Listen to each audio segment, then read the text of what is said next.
The second generation of characters in Awakening sit in a very odd and interesting design space. It feels like every child unit in this game is somehow both top tier in terms of potential and low tier in terms of their immediate usability, all at the same time. You have to evaluate them as completely separate characters, which is typically how I do it, because it feels like you're playing a totally different game if you're using first generation versus second generation units in Fire Emblem Awakening. I don't like comparing Owain against Lanku because they're completely different characters in terms of when they join, how to use them, and how they perform.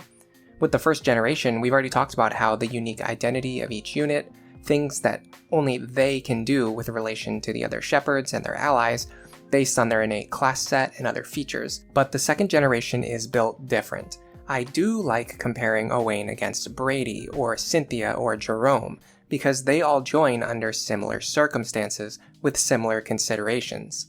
Lucina's future group gives the player the ability to customize almost every aspect of their build. You can expand their class set as you see fit, and even have them inherit very powerful skills from the moment they join. They come as a level 10 character, which means you get second ceiling and promotion options right away. You can even make some adjustments to their stat caps, bases, and growths, depending on what you do with the parents.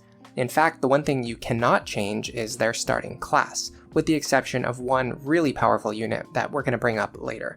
For this reason, the core identity of each second generation unit is usually found in their starting class, because it tells you something about that character, their personality, but it also determines what options they're going to have as a unit from the very moment they join. I mean, sure, if you wanted to make Owain into a Wyvern Lord, it's possible, but it also requires additional seals and additional grinding to get there, unlike Gerome, who starts in Wyvern and can become a Wyvern Lord right away.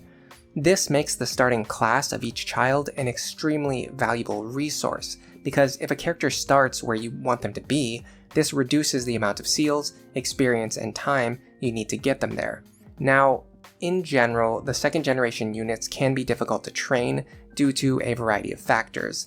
They join at a low level, late in the game, and they're starting in a base class, and even if you promote them right away, their stats are typically unimpressive.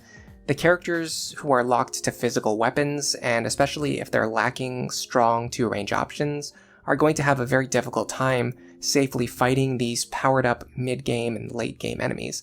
In some cases, they might even be incapable of dealing damage. Giving staff access, bow access, or tome access can often make a character much easier to train. So if a unit doesn't start with one of these options, it can be a good idea to either Master Seal or Second Seal them into a class which will give them that ability.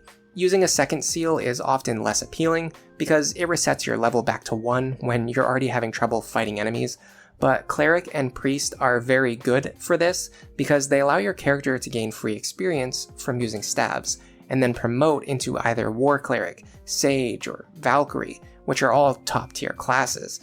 By the time they have finished training through Cleric, in addition to their level 10 bases and the additional levels they would have gained, they're going to have stats pretty comparable to Anna or even Libra, but with more support options and better inherited skills than either of those characters. With that being said, let's start talking about the individual units.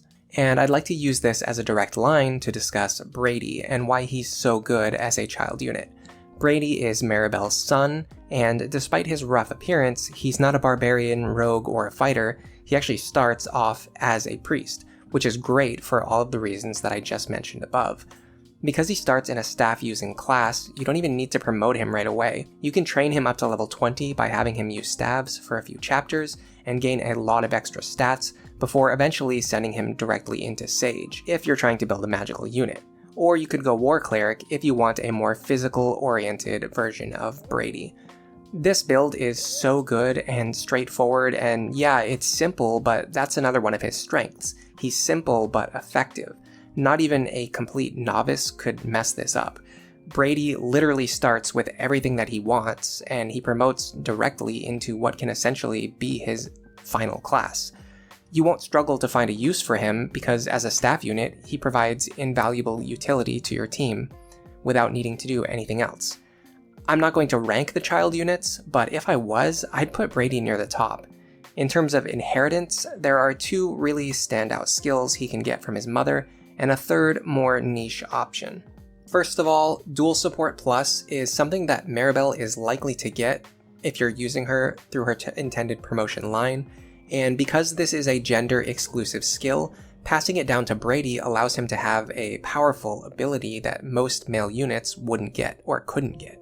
This option is particularly good if you want to pair him up with a female second generation unit who isn't going to have Dual Support Plus on her own, because only one character in the pair needs it, so Brady can bring this into his couple. Secondly, with a bit of extra grinding, Maribel could instead unlock and pass down Gale Force. This is another gender-exclusive skill, which requires almost no introduction. If you know anything about Fire Emblem Awakening, you probably know what Gale Force is.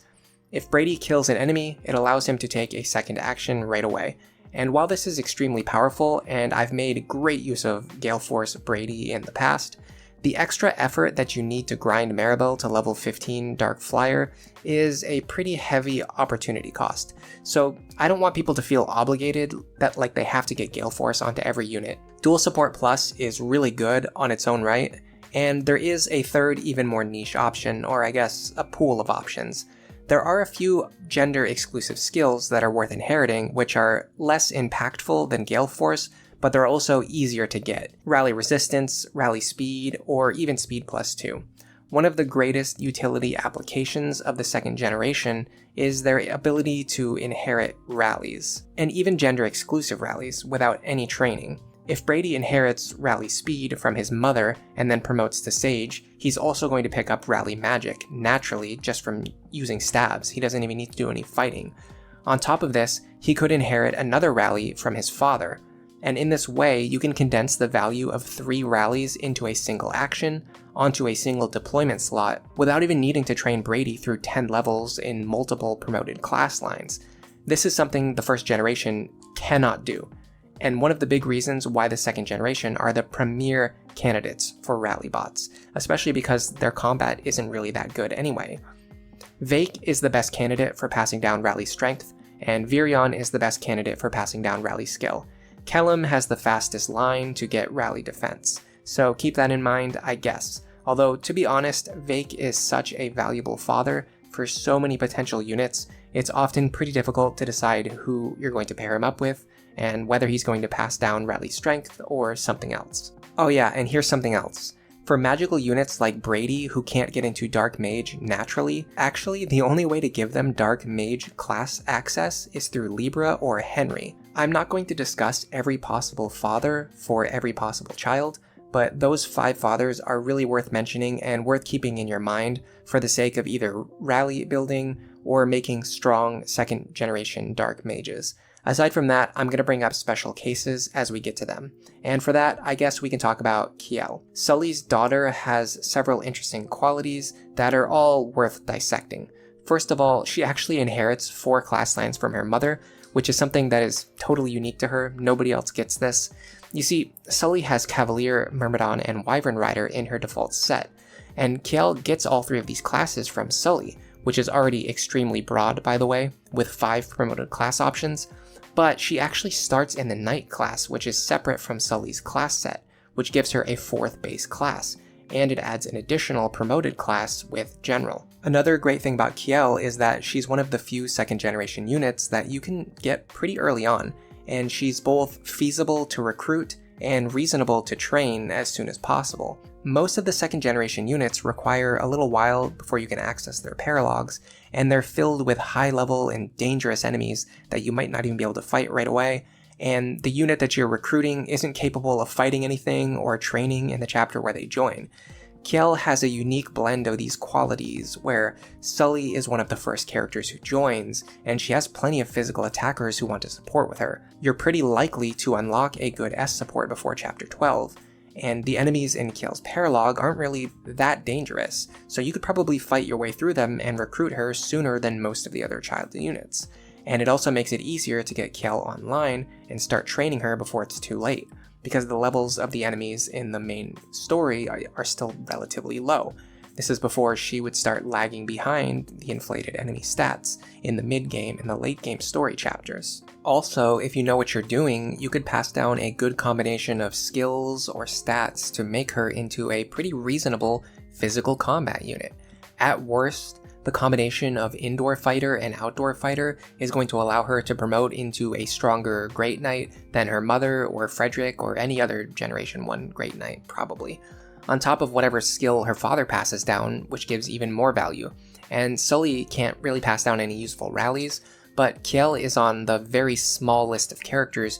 You could make a pretty good argument for going right into General, just for the sake of getting rally defense. But realistically, going directly into Great Knight is usually going to be her best option. It allows her to train weapon ranks in Sword, Axe, or Lance before reclassing into whatever her final class is going to be later. The fact that Luna and Dual Guard Plus are both useful skills is just an added bonus. And now we have to talk about the Gale Force dads.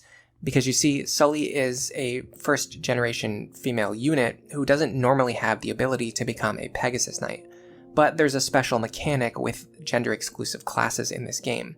Because Fighter is a male-exclusive class, if Gaius has a daughter, the Fighter class gets changed into Pegasus Knight. And through this method, Robin, Gaius, and Donal all have the ability to give the Pegasus Knight class to their daughter, even though none of the guys are able to ride a Pegasus themselves. Now, I don't think Kjelle is actually the best candidate for a Gale Force character, especially not within the scope of a normal playthrough. The amount of time and effort needed to train her through 9 levels of Pegasus and 14 levels of Dark Flyer, or 9 levels of Great Knight and 14 levels of Dark Flyer, it's pretty daunting. Dark Flyer has bad combat stats, so you're going to have a hard time fighting combats that she could actually do safely to get the experience that she needs to unlock Gale Force, and then when she gets it, you better hope she's actually able to kill enemies so that she can trigger it, considering that she's been leveling in a class with crappy strength and crappy magic instead of a class with good strength growths. To make this matter worse, Donal and Gaius don't really do anything to improve her strength at all. Donal's only actual good inherent stat is luck, the worst stat in the game, and Gaius is at least better with offering some speed and skill, and his strength is better than Lonku's at least. Personally, I've done this build in a run where I allowed grinding, and it does eventually pay off, but it's such a pain to sit there mashing your way through exponential growth for hours just to get a sort of mediocre, like 5th or 6th Gale Force user. In a no grinding context, if I was ever going to attempt to get Gale Force onto Kjelle, I guess I would pick Gaius. Out of the two options, speed is definitely the most important stat in the game, so having Gaius pass down more speed and a decent amount of strength I guess is nice. That's not to say Donal and Gaius' ability to pass down Gale Force is completely worthless, it's just not that valuable for Kjelle specifically, and of course that's just my opinion. I would personally much rather give her a father with strong physical stats to build on top of her naturally balanced stat line. Making Kjelle into a character who's just sort of good at everything, but with a bit of extra strength, speed, or defense, and then you could promote her directly into a class that will continue to bolster her physical stats, instead of splitting them between strength and magic. Inheriting strength +2 from Sully, going directly into Great Knight and training her sword rank, and then switching over to Sword Master is going to give you a more tanky than average Sword Master with a +7 damage stack on top of Astra and Luna. And if you don't like being locked into swords, neither do I, you can have her inherit something like Hero, War Cleric, or Bow Knight from her father, or just send her over to Paladin or even Wyvern Lord. Honestly, Kjelle has access to almost every strong physical class right out of the box, and she gets access to any other class that she wants as long as you give her a dad that plays to her strengths. On the opposite end, we have a character like Laurent. Now, I do think Laurent is a strong character with a lot of potential, but it's kind of amusing that while his kit looks very strong compared to pretty much anyone from the first generation, if I start to compare him against other Generation 2 units, I start to notice right away that he has almost all of the exact opposite qualities of someone like Kjelle. Okay, so because Laurent is Miriel's son, first of all, we have to address the fact that he's one of the characters in the game who can never get Gale Force, no matter what. I'm a firm believer that not every character needs to have Gale Force to be good, and many characters shouldn't even bother with it. But that being said, it's just funny how all of his qualities work out the exact opposite of the points I gave in favor of Kjelle. For example, while Kjelle is a daughter who doesn't inherit Pegasus from her mom, she can instead get it from her dad. But Laurent can't ever become a Pegasus because he's a son, and because his mom also can't become a Pegasus, he can't inherit it from her either. But it gets worse. Miriel's female-exclusive class, Troubadour, is something that Laurent would actually want if it wasn't gender-locked. Unfortunately, because of the rules of gender-locked classes, it gets turned into Barbarian, which is not a class that's particularly useful for Laurent. Although it does give him the ability to learn Wrath, which is valuable in the context of building a high crit build, I guess it's not all bad. Anyway, the other problem is that Laurent actually starts in the same class as his mother. This is really common in Fates, but it's actually pretty rare in Awakening. Kids in Awakening tend to start in different classes than their parents, which is actually great. For example, with Kjelle, who we already talked about, no matter what she inherits from her mother, it's always going to be a different skill from what she's getting as a knight. But with Laurent, he already has Magic +2 and Focus, which are the two easiest skills for Miriel to pass down. But it gets worse from here, because out of Sage and Dark Knight, Sage is almost always the class that a character wants to be in. Both Slow Burn and Life Taker are bottom tier skills, so even if you're going to have Miriel go into Dark Knight just to pass something down, it's not even worth it. This essentially means that the next easiest skills for Miriel to pass down, Rally Magic and Tome Fair, are skills that Laurent is going to get on his own just by promoting into Sage. However, this isn't unsalvageable. Laurent has one special quality that fixes all of these problems and makes him into a genuinely great character. He has innate access to Dark Mage. This means that he does not need to use Libra or Henry as a father. It also means that he can immediately switch into a Dark Mage as soon as you recruit him. He can learn Hex and Anathema on his own before promoting into Sorcerer. You can give him a father like Lon'qu and inherit Vantage to have a Vantage Sorcerer right out of the box. Or you can give him Rickon as a father for the highest possible magic modifier. Gregor can pass down Arms Thrift if that's more of your thing. Anyway, while this is Laurent's best build, and it is pretty strong, it's about comparable with any Generation 1 Dark Mage, if not stronger. It does have two flaws that make him into more of a project unit than a Golden Child. First of all, you typically want Miriel to pass down either Tome Fair or Dual Support Plus with this build. That means training Miriel for 35 or 45 levels before you even get around to recruiting Laurent, which also means that he's going to join a bit later, which also means that you then have to train Laurent after you just got done training Miriel. Secondly, this problem is compounded because Dark Mage and Sorcerer can't use staves. For second generation characters who join a bit later with weak combat, using staves is one of the best ways for them to safely gain experience and catch back up with the rest of your units. So if you're using Laurent, you really need to make a decision between sending him over to Sage, where he can train using a staff and be more immediately useful, or sending him over to Dark Mage, where he can pick up better skills. But he's going to go through a more difficult training arc, and he will eventually be stronger, but not until later.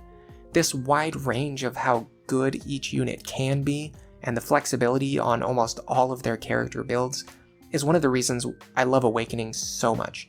It feels like the perfect Fire Emblem game, where units still have a very unique identity, and you can still choose how much you want to build them within the scope of that identity, focusing on immediate results or training them for long-term goals. Inigo might be the perfect example of this. Olivia's son has extremely high potential, with a ceiling that requires a lot of effort and planning to achieve.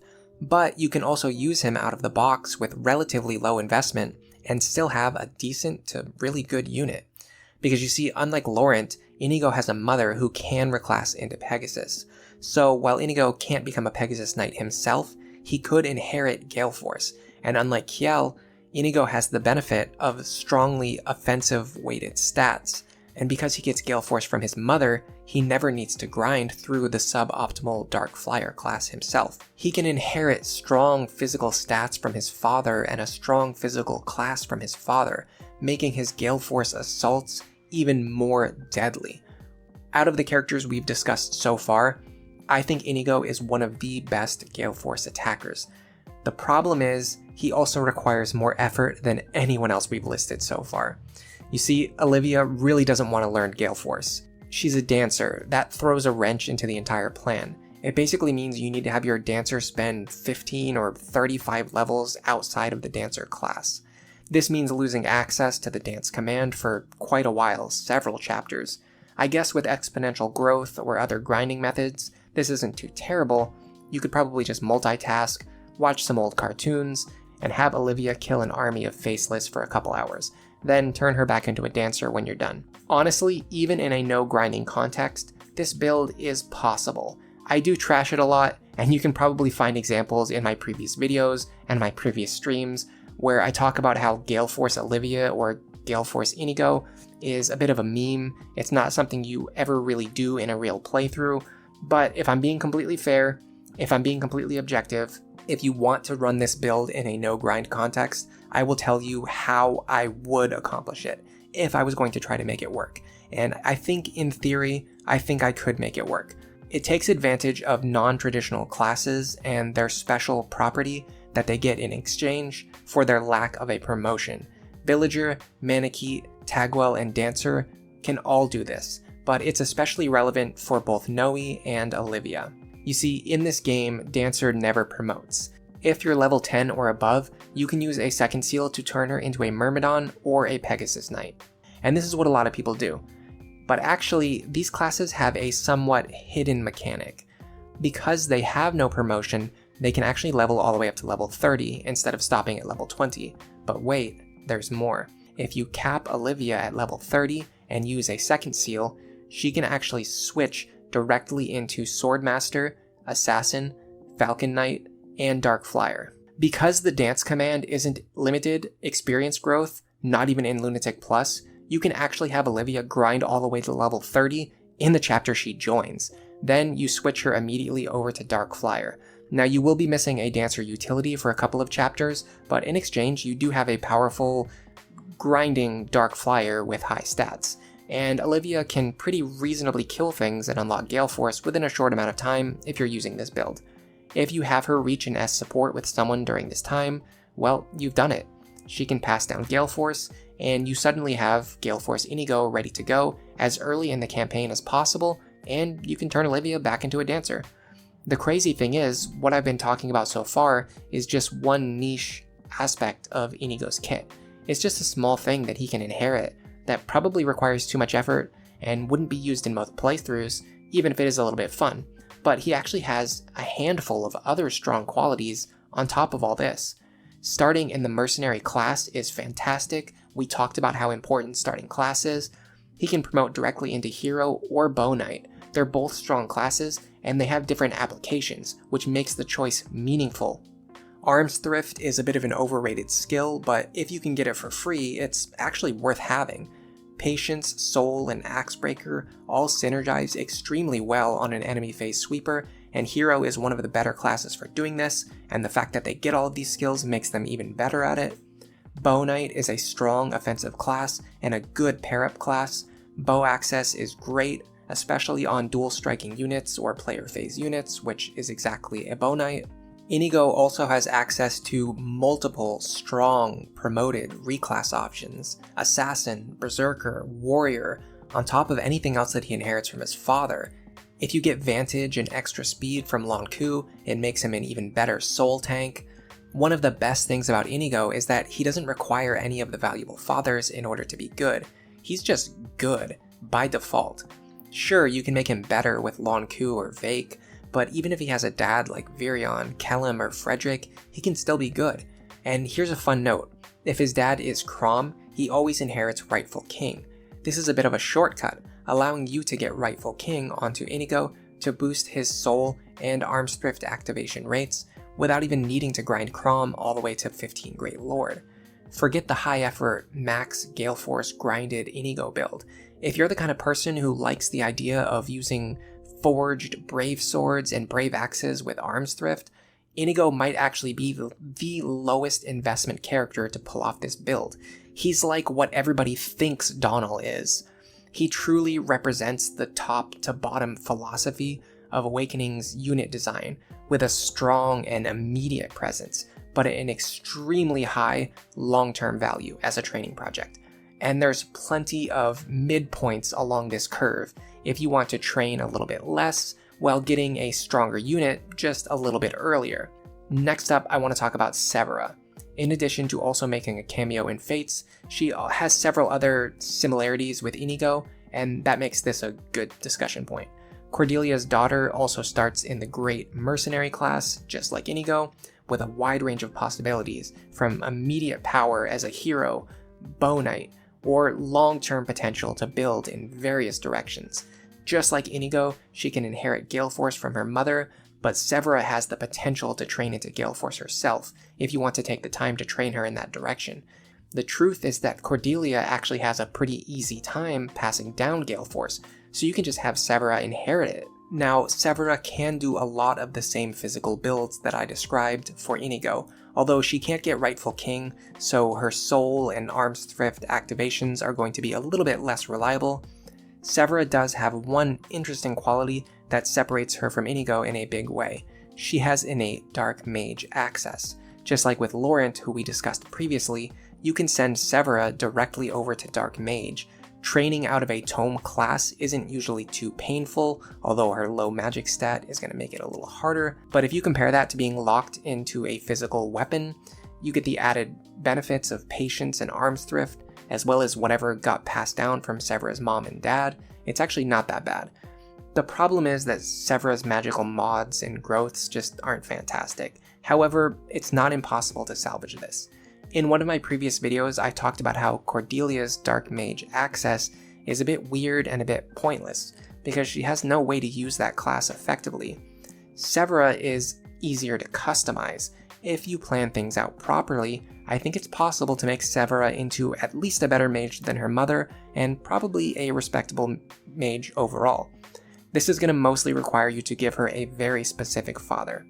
The good thing is that she doesn't need to use Henry or Libra for this. Those characters are better as fathers for the kids who can't get into Dark Mage on their own. That being said, you don't have much of a choice with the remaining options. It's just Rickon. Yeah, it's Rickon. That's the only choice. Cordelia and Rickon pairing together gives Severa the magical mods that she needs, both in bases and growths, and it also gives her better caps. It makes her a more effective Dark Mage. You can also pass down Magic +2 or even Tome Fair for a higher damage stack. And also, if you're doing this, I think it's better to send Cordelia through Dark Flyer first. This way she both takes advantage of Rickon's pair-up bonuses while they're fighting together, and she also gains more stats in her magic stat, which she's going to pass down to Severa to give Severa an even higher magic base, and then as a bonus, if you're able to pass down Gale Force, you have a Nosferatu tank that can kill an enemy and then reposition into the optimal spot for enemy face sweeping. This is actually really valuable, really strong, and it's honestly really fun. It feels more tactical and more involved than standing in one place and hitting end turn repeatedly. Having said all of that, if you don't want to run a magical Severa, you can play into her more natural strengths as a physical attacker or an enemy face sweeper. I think Cordelia and Virion make a great first generation couple for gameplay reasons, and while Virion doesn't give anything in particular that is special to Severa, he does give her cute Hatsune Miku hair. The truth is, there are plenty of strong physical dads available, and one of the best things about Severa, just like Inigo, is that she gets everything she needs from her mom. She doesn't need much of anything from her dad. For this reason, I often see people suggest giving her whichever dad is left over after pairing up the other characters. But this consideration only matters if you're trying to pair everyone and you're trying to unlock and recruit all of the kids in a single playthrough. If you're not going to pair up everyone anyway, or if you're just trying to optimize Severa and a few other characters, then you should pick the best dad for her. In a more laid-back, no grinding style run, you'll probably pair up Cordelia with whoever happens to be available on your main first generation team, and then you can phase out both Cordelia and her husband to be replaced with Severa later on. Because she's a baseline good unit, she can be recruited relatively early, and her Paralog shop gives access to items that you will want to buy early on. Severa has a good chance to eventually become a better version of her mom and dad before the end of the game. Oh, and actually, I forgot to say this earlier, but if you don't want to use Rickon, I think that male Robin is also a fantastic dad for magical Severa. You can use magical Robin to make a strong magical Severa, or you can just have a physical Robin be used in place of any other physical dad. Robin Cordelia is a strong pairing that helps you clear out the difficult early chapters, just like with Cordelia and Virion. So that's another consideration if you're trying to be efficient with your experience and with your resources. Robin is a character that you're likely to use. Cordelia is a character that you're likely to use. If you use them both together, you just get a really good Severa. And speaking of Robin, I guess now is as good of a time as any to talk about Morgan. Just like with male and female Robin, we actually technically have 2 different versions of Morgan to discuss.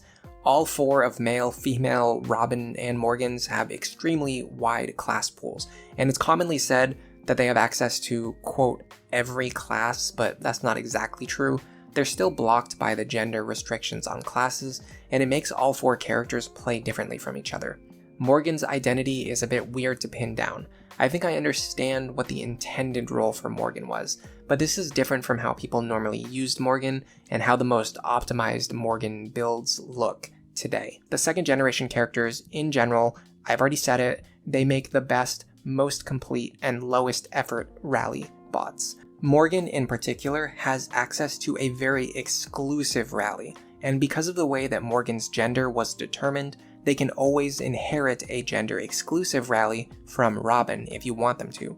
I honestly think Morgan is the best rally character in the game. The problem is Morgan is also really good at running a bunch of other builds, more impactful and stronger builds. So while I think the devs wanted us to use Morgan as a rally character, the truth is they have so much more potential. The issue here is the opportunity cost.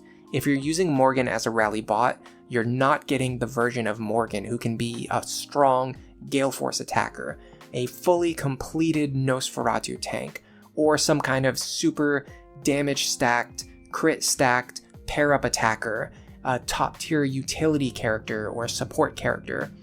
Because Morgan can run almost every single top level build at the top level, it's pretty hard to justify making them into a rally bot.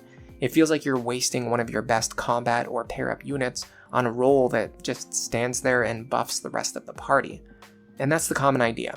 And I do agree and I understand the logic for why people don't like wasting Morgan's potential by making him or her into a rally user. However, I also think, especially in a no-grinding context, the way that we always discuss the game on this channel, Morgan's ability to be a very strong rally character and the high impact that rallies can have on your team when you're not grinding, that's something you cannot underestimate.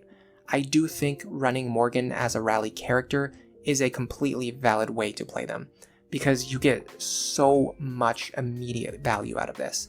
If I was going to run that build, I would probably have Robin pass down Rally Spectrum and try to make it so that Morgan starts in a class which allows them to promote into either Falcon Knight or Sage, while hopefully also getting an additional rally from their mother. Oh, and by the way, we talked about how starting class is so important to these 2nd generation characters, and this is one of the reasons why I think Morgan is possibly the best 2nd generation unit, and arguably one of the highest potential characters in the entire game. I don't think having access to every class really matters. I think that aspect of Morgan is very overrated. You don't need access to every class. You only need access to the classes that you're going to use, and this is something basically every 2nd generation character can already get. Everybody can get access to the classes that they want. But Morgan's ability to start in the class that you want them to start with really gives them an edge. It gives them this extra flexibility and power, and it puts them ahead of even the other Generation 2 units. Seriously, if you could choose Robin's starting class, they would be an incredible unit. Morgan, while joining a bit underpowered, has a fairly easy to access and easy to beat paralog, and they can start in whatever class you want, whatever makes the most sense for your planned build, while also having this top tier 2nd generation potential. The reason I like Falcon Knight and Sage is because they have promoted stat caps, they can train using staves, and they give strong fair skills once you finish leveling up, and if you're running Morgan as a rally character, they also give you an additional rally while you're leveling up through those classes. They have so many benefits. The parents that you can use to run an immediate promotion Falcon Knight or Sage Morgan build are Miriel, Maribel, Lisa, Sumia, Cordelia, Rickon, and Libra. And if you're expanding the range to also include classes that give promoted options with bow access instead of staff access, because training with a bow is also pretty easy. This opens you up to almost every single character in the game as a potential parent. I'm not even going to list them all. Compare this to someone like Kjelle, who we discussed earlier. She can never promote directly into a bow or staff using class, and she's always going to be forced to train as an underleveled physical unit, fighting powerful enemies head-on with either a javelin or a hand axe. The massive flexibility of Morgan allows you to make the easiest possible training arc for whichever Morgan build you want to run. And to throw another few options into the mix, Tiki and Noe are also pretty good mothers for Morgan. Robin is also a great dad for Na. He's one of the best in my opinion, if not the best father for Na. This allows Morgan to start in the Manakete class, which can train with 1-2 range Dragonstone combat, much easier than using physical weapons. Even if you're considering hand axes or javelins, the Dragonstone or having a good tome is much better. And on top of all of that, when you get to level 30, because of Morgan's very wide class set, you can promote them into any promoted class that they have access to. The only downside is that with the Manakete bloodline, Morgan will always be weak against dragon-slaying weapons, no matter which class she changes into. However, enemies with dragon-slaying weapons are extremely rare, so that's not even a huge concern. And while we're on the subject, I'll talk about Na, and we can get into the reasons why I think Robin is the best father for her. Manaketes are a bit cursed in this game, with a usually more limited class set compared to other characters. Most characters in the game have 3 base classes, but for Na and for Noe, those 3 classes are Manakete, Wyvern Rider, and Mage. And because Manakete doesn't promote into any advanced class, she's effectively down 2 promoted class slots just from the start. But it's not all hopeless. Na has a lot of things going for her, even with her limited class set. First of all, out of all of the special classes, I think Manakete is by far the easiest to train in combat. Olivia, yes, she can generate infinite free experience by dancing, but in terms of characters who need to actually engage with enemies, the 1-2 range of the Dragonstone is something that is hard to beat for training purposes. Secondly, Manakete is somewhere between a base class and a promoted class in terms of stats and growths. For example, the strength cap of the Manakete is almost as high as a paladin, and if that doesn't sound impressive, let's compare it to a base class. Noe's maximum strength is 10 points higher than a barbarian, and they can also raise all the way to level 30 without needing to use any kind of seal. And if she reaches level 30, like we talked about with Olivia, she can actually second seal and transfer directly into an advanced class like Wyvern Lord or Sage. And it helps that Wyvern Rider and Mage are both very good classes to have innate access to. Even if those are her only 2 classes, even if they're split between physical and magical, at least they're both good options. But there's one more really good thing about Manaketes we haven't discussed yet. Their awesome growth rates. Both Noe and Na have some of the highest growth rates in the game, and they're well balanced too. Just high to very high growths in almost every stat. Although it is worth noting that their weakest area is probably speed, which is not a very good stat to be mediocre with, but we'll talk about that later. Either way, this gives Na an extra layer of customization. Whatever role you want Na to fill, if you pick the right dad, she can most likely thrive in that role, as either a Sage or a Wyvern Lord. Now, having said all of that, I do think Na is among the 2nd generation characters that really wants access to Gale Force, but she needs to get it from her father. I think that almost any father is viable for Na, but still, to keep this video focused, let's limit the discussion to the fathers that would give her the ability to learn Gale Force, because that's how she will probably reach her maximum potential. Na's speed isn't great, and for that reason, using Gaius as a parent can help. In terms of good final classes as a Gale Force attacker, she'll have Dark Flyer, Wyvern Lord, Sage, Trickster, Falcon Knight, and Assassin. That's a very complete kit. However, I don't think Gaius is the best option for her. I think he's actually the worst of the 3 S-tier Gale Force fathers, which means still very, very good because still S-tier.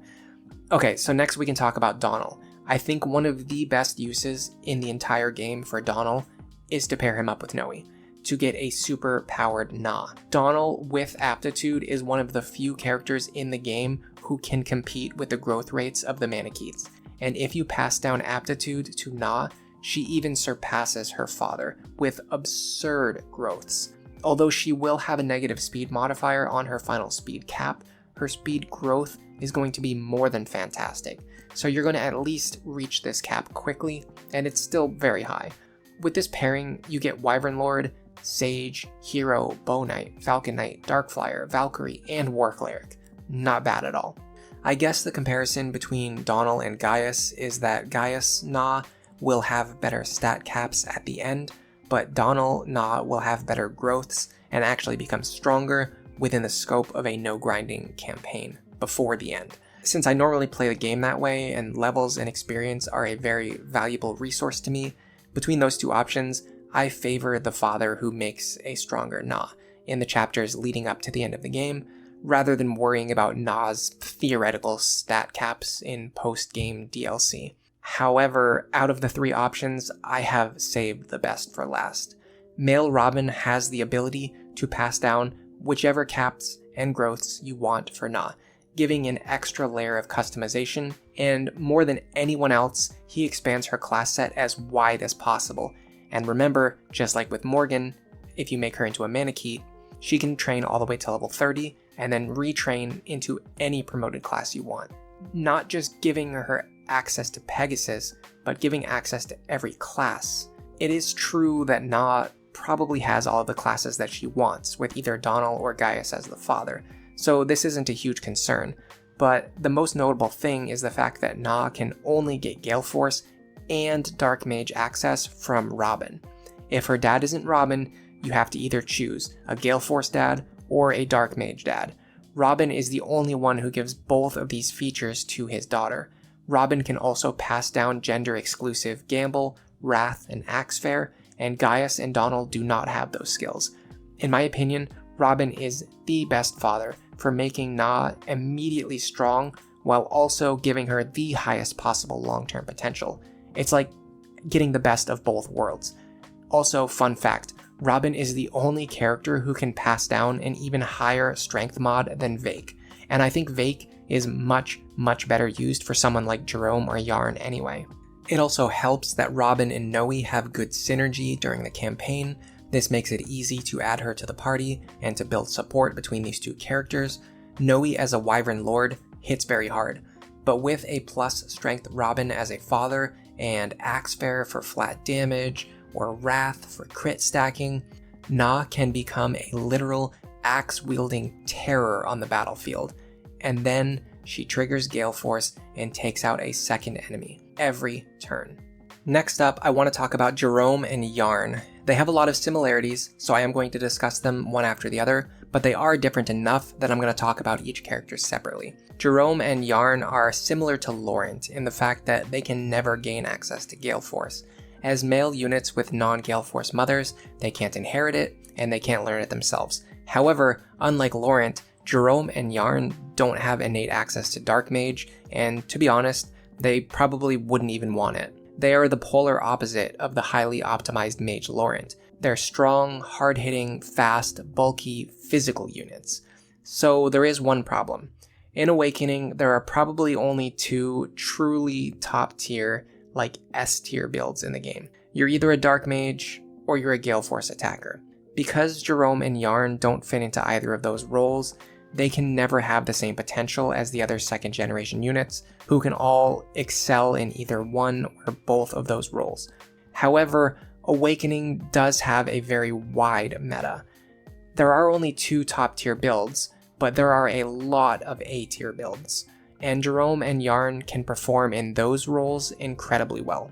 So they're still very near to the top, and they're going to be tied for performance with a lot of other characters. Pan's son, Yarne, is probably the most difficult of these characters to use effectively. Tegwell just comes with a lot of problems, and unlike Manakete, they don't have a 1-2 range stone to help them train.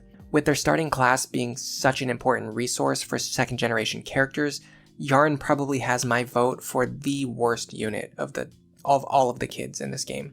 He's stuck with one of two options for his training arc, and neither one is great. You can either immediately reclass Yarne into a different class, reset him to level 1 and he's stuck with an E rank weapon, and then try to train him back up to level 10 just to get him into a good promoted class.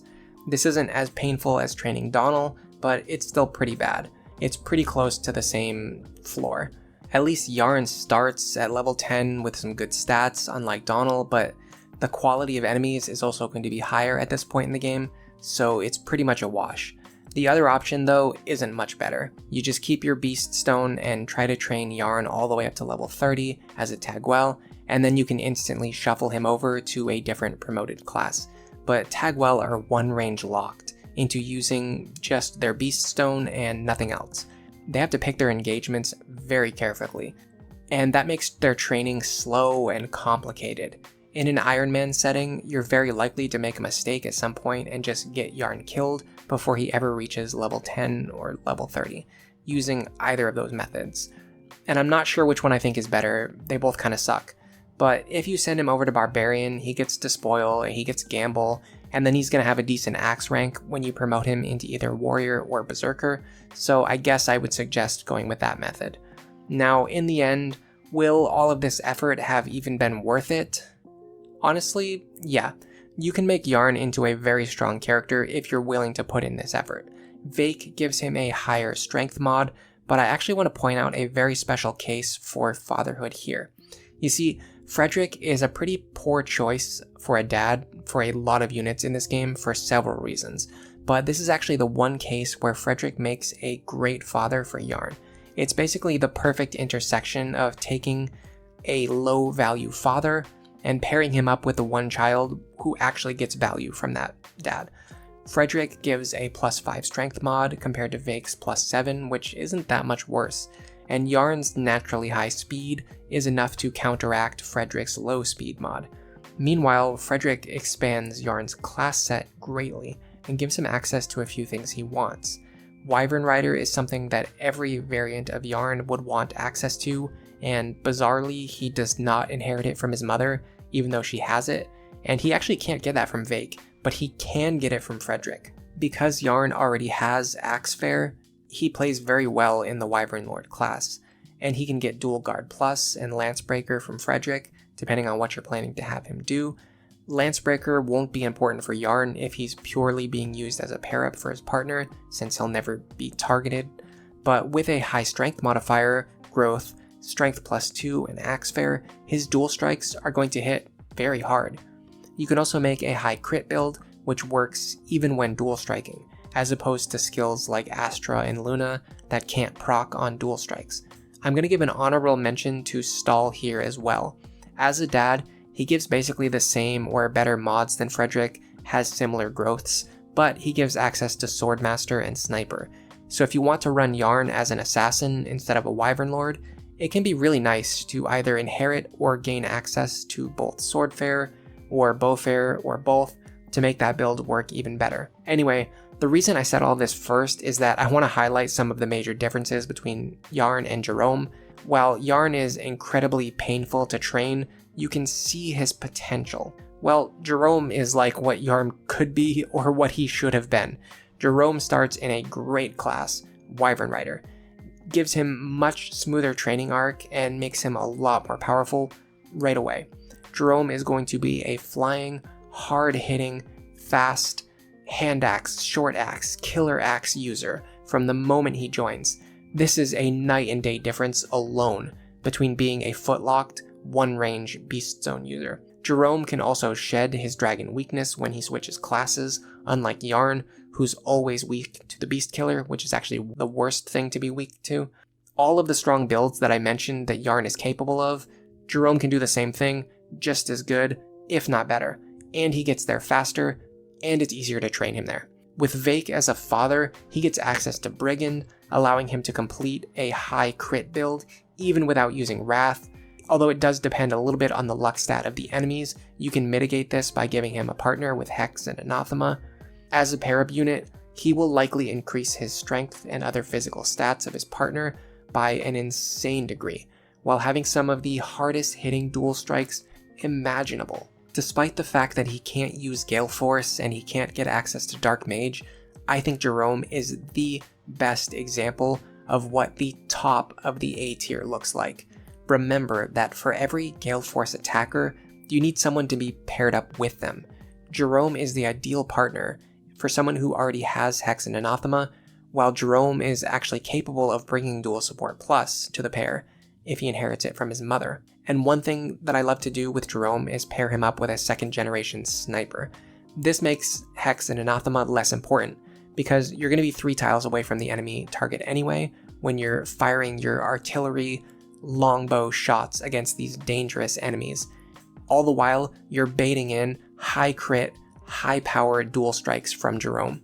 And this can be extremely valid as a solution to some of the insanely deadly Lunatic Plus enemies in the late game. You're going to be running into Dark Mages who have a combination of Wrath, Vantage, Nosferatu, Luna Plus, Hawkeye, and Ruin. In some cases, it can be impossible to fight them at 1 range or 2 range without at least a chance of dying.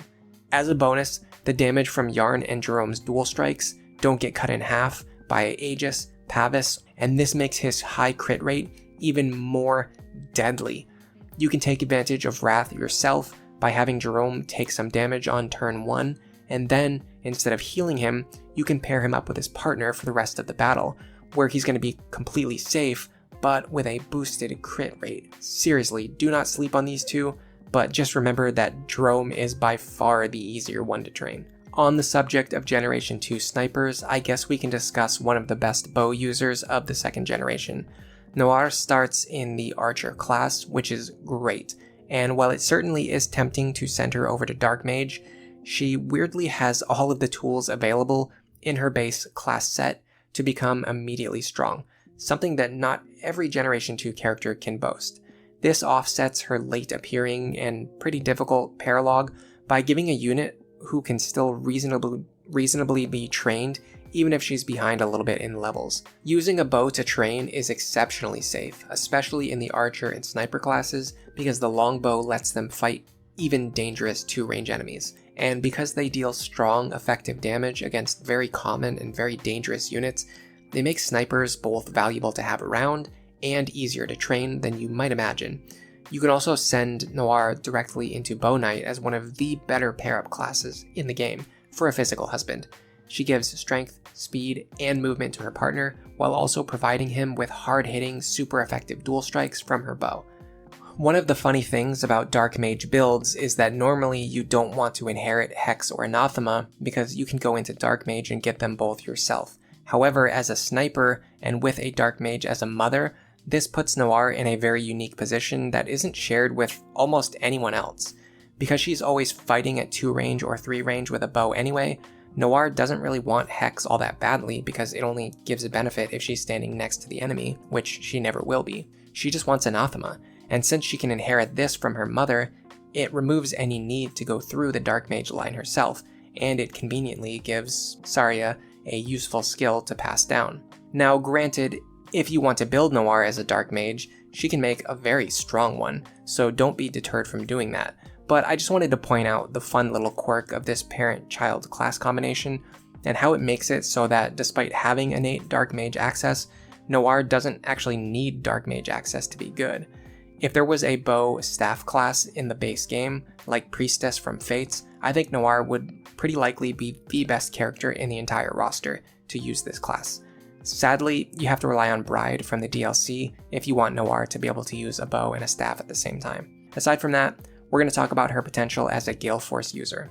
In the context of a no grinding run, I don't particularly like to give Gale Force access to Noire, or even if she has it, I don't usually take advantage of it. Going through 15 levels of Dark Flyer or additional levels as a Pegasus is just too much of a detour for this character. It's too far away from the things that she's normally trying to do and the things that she's normally good at. Although with a Magical Father and Saria's stats as well, you could say that she has some of the best potential as a 2nd generation Dark Flyer. But this really means that if you want Gale Force Noire, you're probably going to want to use Male Robin for this. And yeah, there's a reason why I've married either Saria or Noe in like half of my Male Robin playthroughs, if not more, and it's probably because he's pretty much the best dad for Na, and one of the best dads for Noire. Just like with Na, he gives Gale Force access to Noire, while also expanding her class set. And this pairing actually has synergy in both directions, because Morgan starts in the same class as her mother. The Robin-Saria pairing allows you to get Morgan to start in the Dark Mage class, which is very convenient, But I have to stress, again, that Noire is a character who doesn't really need Dark Mage. She doesn't really need Gale Force. She can excel in the scope of a normal, hard Lunatic or Lunatic Plus playthrough just by using her as a powerful sniper with Anathema and whatever skill she wants to get from her father. This is something you can do without needing to go through a painful training arc or any detours through suboptimal combat classes. With the extra +5 damage from Bowfare, with longbow access, she's just a great utility unit to help you bring down enemies that are too dangerous to fight, even at 2 range. And because she joins with C rank bows, it gives her immediate firepower. Now we're getting close to the end, and I've saved some of the most interesting characters for last, so I hope I haven't lost too many people along the way. During a recent stream, someone asked me if I thought that Lucina was the best of the 2nd generation units, and actually, this was a very funny question to me, because honestly, if I had to rank her anywhere, it would probably be in the bottom half, not the top half. Lucina does have good qualities. She has exclusive access to a few pretty great skills that can't be denied. However, the strength of a 2nd generation unit is typically determined by their starting class, and their long-term potential is usually a metric of how good they are compared to the other 2nd generation. With a weak starting class and very few options for mothers, Lucina has both a painful training arc and a relatively low ceiling on her potential. Her join time is also based on a timer instead of letting you recruit her whenever you want. This severely limits your ability to grind and pass down high level and high value skills to Lucina. You can't get high base stats to pass down from her parents. All of this just hurts Lucina's case more and more. I find her to be a character who's difficult to use immediately, difficult to train into a usable character, and to be honest, her high-end potential is overrated because people view her in a very specific context. People are just obsessed with either using Chrom and Robin to make a powered-up Lucina, or pairing Robin and Lucina together, but the common factor in these equations is Robin, not Lucina. You're just investing one of your best resources in the game, Robin, to make up for the fact that Lucina kinda sucks on her own. Seriously, try using Sumia or Maribel as the mother for Lucina, and see how she fares against these lunatic enemies in her joining chapter. I'm gonna tell you, it's not pretty. In fact, I'll probably include some footage in this video, so you've probably already seen it. Funny enough, the best option might be Sully, just because it shores up Lucina's physical stats while allowing her to inherit discipline. Because honestly, Lucina's other big problem is weapon rank. She starts in a class that only gives her C rank swords when she joins, but she almost always wants to reclass, if at all possible, as soon as possible. But whenever she gets access to a new, better weapon, whether that's axes, lances, or bows, she has to start building from E rank, and that means training her with forged bronze weapons and glass weapons. She can't even use hand axes or javelins right away unless you use an arm scroll. You add this to the fact that her strength is naturally low, and you get into situations where Lucina, it's not that she can't just fight enemies safely, she literally cannot even damage them and gain experience, unless you are fishing for lucky Aether activations. Oh, and by the way, because she always inherits Aether, this also means that if you promote her directly into Great Lord, and because you can only promote her directly into Great Lord due to Lord's lack of split options, she's not going to learn another skill for 15 more levels. That is such a badly handled growth curve for a character who already struggles when she joins and is supposed to be one of the main characters of the game. Overall, if I was going to fix Lucina, I'd want to do 2 things. First of all, when Lucina joins in the story, I wouldn't have her actually join the team as a unit. She can show up in a cutscene, she can explain everything to Chrom just like she does in the current version of the game. But then she has to leave. Just send her on a special covert mission. This is going to give the player access to a paralog to go to and recruit Lucina by helping her complete a follow-up mission from the information that she gathers on her covert operation. This would give the player time to complete the build of Lucina's parents before recruiting her, and it would make her far better. Secondly, you gotta expand the number of candidates who can pair up together with Chrom. The limited selection of available mothers is really hurting Lucina's potential as a 2nd generation unit, and it makes her feel a bit underwhelming compared to all of her other peers who have limitless potential. I mean, Lucina literally has some classes that she is incapable of accessing, not because she's gender locked, but just because she has no options for a parent to pass down some classes. That is embarrassing. It must be why it's so popular to use Robin as a mother, because that's the only way to fix this issue and give Lucina the same level of class access that every other Gen 2 unit already has. Okay, also, if I had a third wish, not something that needs to be done for Lucina, but something that you could do to make her better or more interesting, I would make Lucina work like Morgan, where she gets the starting class of her mother. Oh, also, let her inherit whatever she wants from Chrom. I really don't like the fact that Lucina has the least customizable build of every Generation 2 unit. It feels so weird, it's constrained, it's unsatisfying, as someone who loves planning out builds. If Morgan was stuck in Tactician on Join, they would be significantly worse as a unit. But I think Lucina being stuck in Lord is actually even worse than that. In conclusion, I personally find Lucina to be a pretty overrated character, who has a difficult training arc, lower potential compared to the other kids in the game. I've said it already. If I'm looking to build a strong second generation unit in Awakening, I usually look somewhere else first. Case in point, Cynthia is quite literally a poster example of what Lucina should be. If you pair up Chrom with Sumia, you can recruit Cynthia later on, whenever you want, whenever you're ready. She starts in a good class, she starts as a Pegasus. Honestly, even the fact that you're forced to inherit Aether is a little bit less egregious here, because at least you have a good starting class, and you can immediately promote into a staff using combat class. Beyond that, ignoring the Chrom Lucina thing, Cynthia is just a really solid unit overall, mostly because of that last point I just mentioned. As it turns out, having access to the ability to inherit Gale Force from her mother and then promote directly into Falcon Knight to train by using a staff is extremely, and I mean extremely powerful in no grind. It gives Cynthia one of the easiest training arcs in the game, and it ends with her getting Lancefare to boost her offensive power even more. Whether the dad is Chrom or literally anyone else, it does not matter.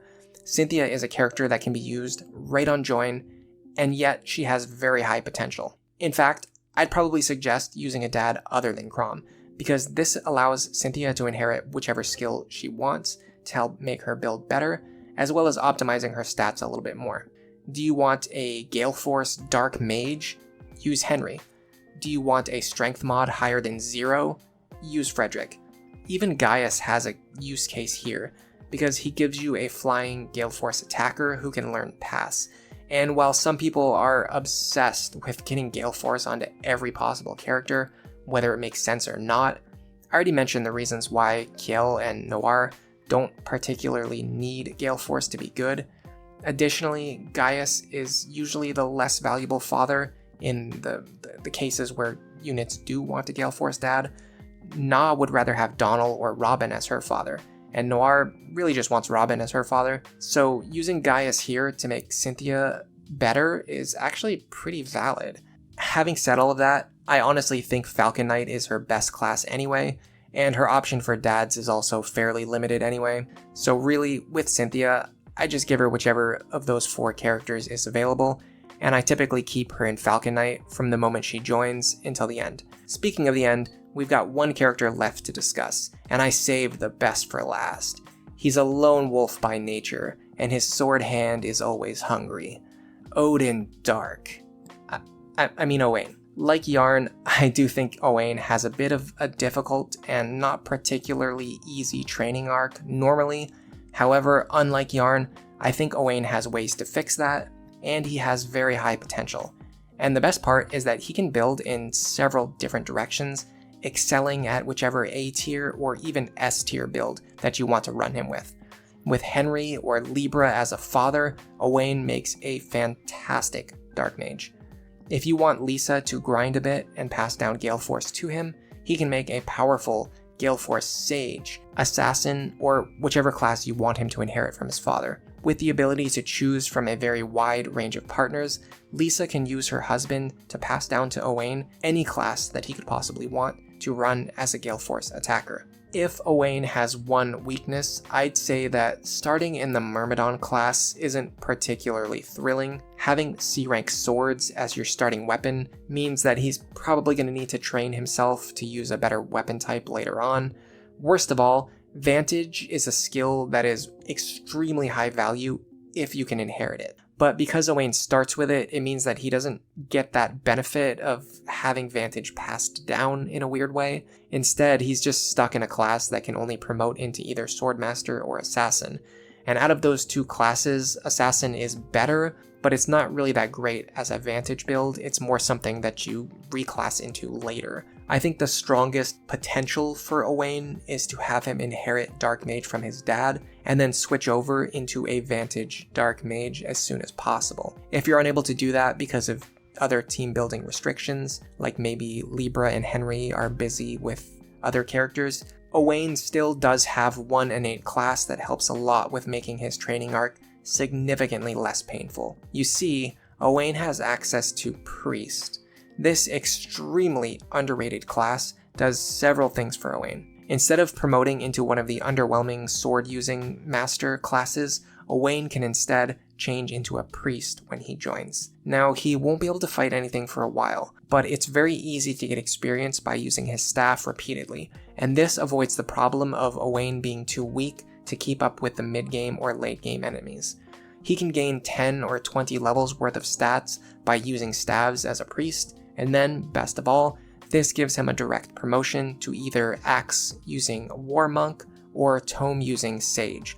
Both much better options for Swordmaster as an initial promotion. And with staff access, he's going to continue to get very strong utility and gain experience and become a better combat unit. Gale Force is most likely the highest impact skill that Owain can inherit, but I do think Dual Support Plus is also a very strong skill, and it's also easier for Lisa to learn, and therefore easier to pass down. So that really is still a consideration. As far as fathers go, if you're not using Henry or Libra to get Dark Mage access, you should probably think about Owain's relatively flat bases and growths. He's a mixed character, which means he doesn't really have pronounced mods, growths, or bases in any particular area, and this is something that you can fix with his choice of father. He has innate Sword Fair and Axe Fair, so that's not really a problem. You don't need to go out of your way to give him one of those things. It's better to just think about his stats. If you want him to be a physical attacker with high strength, he'll probably want someone like Vake as his dad. If you want a magical Owain to have high magic, you probably want to pair up Lisa with Rickon. He's the best choice. If he inherits magic +2 from Rickon, this also improves Owain's damage stack even further, while avoiding the need to have him train through Mage himself. He can go directly from Myrmidon to Cleric to Sage. This is a pretty low investment build for Owain, since you can have Rickon pass down magic +2, even if he never gains a level. There are a ton of things you can do with Owain. He's a great character. But that's about all I have to say about that. I hope this discussion helped you if you're unsure of what to do with these second generation units in Awakening. And if you just had nothing better to do and you wanted to hear someone talk about video games for an hour, I still appreciate that. If you want to hear more stuff like this, sub to the channel, and don't forget to leave a like while you're here. But for now, enjoy the rest of your day.